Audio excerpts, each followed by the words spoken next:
Hi friends, welcome back to Kavitha vlogs 999.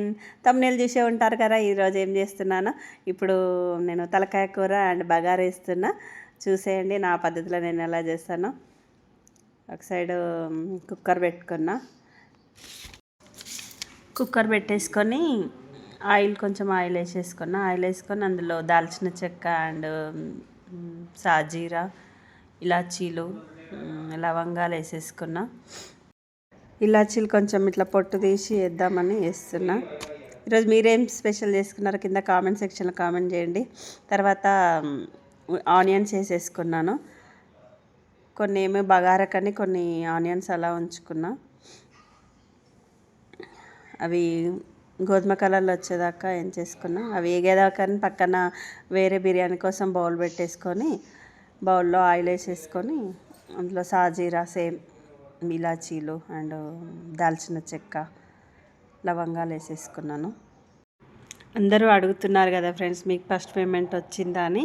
Payment వచ్చిందండి. First payment డిసెంబర్లో వచ్చింది. ఇప్పుడు సెకండ్ పేమెంట్ కూడా వస్తుంది. ఇదంతా మీ సపోర్టింగ్ వల్లనే. ఎప్పటికీ ఇలానే సపోర్ట్ చేస్తూ ఉండండి. థ్యాంక్ యూ సో మచ్ అండి సపోర్ట్ చేసిన వాళ్ళందరికీ. ఇలాచీలు వేసేసుకున్నా కదా. అండ్ తర్వాత బగారాకు వేగేసరికని కలిపేసుకున్న ఒకసారి. ఆనియన్స్ పచ్చిమిర్చి వేసేసి కలిపిన. అండ్ ఇందులో జింజర్ పేస్ట్ కొంచెం ఎక్కువనే వేసేసిన. దాంట్లో కూడా జింజర్ పేస్ట్ రెండిట్లలో వేసేసిన కనుకని బల్లే. అప్పటివరకే అవి వేగేసరికని తలకాయ కడిగేద్దామని అన్నీ తీసి పెట్టిన. అది వచ్చేసి మిరియాల పొడి అండి. మిరియాల పొడి ఒక స్పూన్ వేసేసుకున్నా. కడిగింది చూపెట్టలే మీకు. కడిగేసుకొని అంతా వేసేసిన. తలకాయ కర్రీ తినని వాళ్ళు అంటూ ఉంటారు, మీకు తలకాయ లేదు కాబట్టి తలకాయ కూర తింటారు మీరు అంటారు. ఇది నిజమే ఫ్రెండ్స్? కామెంట్ సెక్షన్లో కామెంట్ చేయండి. పసుపు వేయలేదు, పసుపు తర్వాత వేద్దామని వేసేసిన. పైన కొంచెం వాటర్ పోసి పెట్టేసిన, కొంచెం ఆయిల్లో ఉడకని అని. పుదీనా వేసేసిన. అందులో పుదీనా ఎక్కువ లేకుండే, ఓన్లీ రైస్ మందమే పుదీనా వేసేసుకున్నా. 3 గ్లాసెస్ బియ్యం పెట్టుకున్నా. ఆ రోజు కడిగేసి పెట్టుకున్నా కాబట్టి 5 గ్లాసెస్ వాటర్ పోసుకున్నాను.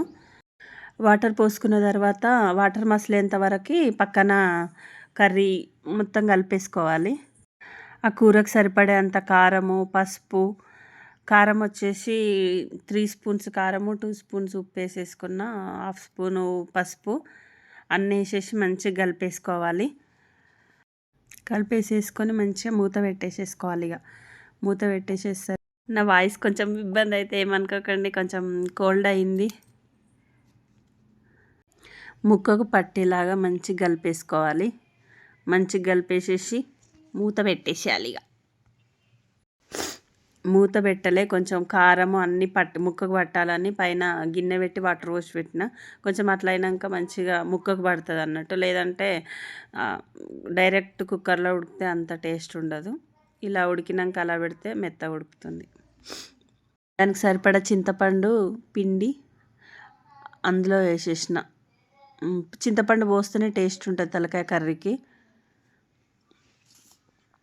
చింతపండు వేసేసుకొని కలిపేసుకొని ఇక అందులో చింతపండు అండ్ ఈ తలకాయ కర్రీలో స్పెషల్ జాజికాయ, కొంచెం జాజికాయ దంచి వేస్తే చాలా టేస్ట్ ఉంటుంది. ఇది ఒక టిప్పు జాజికాయది. మూత పెట్టేసేసి పక్కన నీళ్ళు మసిలినాయి కదా, అందులో బియ్యం వేసేసుకున్న తర్వాత కలిపేసి మూత పెట్టేసిన. అది అయిపోయింది ఆడికే.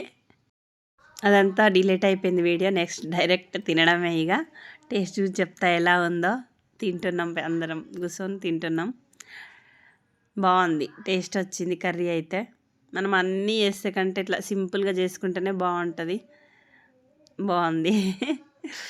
ఓకే, థ్యాంక్ యూ అండి. మీరు కూడా ఇలా ఒకసారి ట్రై చేయండి. బాగుందో లేదో కామెంట్ సెక్షన్లో కామెంట్ చేయండి.